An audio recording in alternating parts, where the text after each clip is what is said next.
এটা হচ্ছে ভিক্টোরিয়া, যেখানে আমরা ঘুরতে গেছিলাম।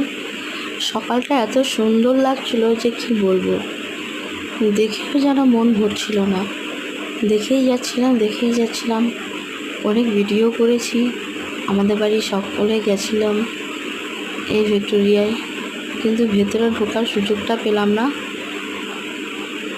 সুযোগ পাওয়াটা বলাটা ভুল হবে, আসলে আমরা ভেতরে ঢোকার টাইমটাই ঠিক পাইনি। টিকিট কেটেও ঢুকতে পারলাম না। আসলে আমাদের আর এক জায়গায় যাওয়ার কথা ছিল, তাই সেখানে চারিদিকটা ঘুরতে ঘুরতে এতটা দেরি হয়ে গেল যে ভেতরটা আর ঢোকার সময় হলো না। আমরা গিয়েছিলাম, তাই আমরা বাইরেটাই তাই আমরা চলে এসেছিলাম। তাই আমরা গিয়েছিলাম যে চিড়িয়াখানা গিয়ে আমরা দেখেছিলাম বাঘ, ভাল্লুক,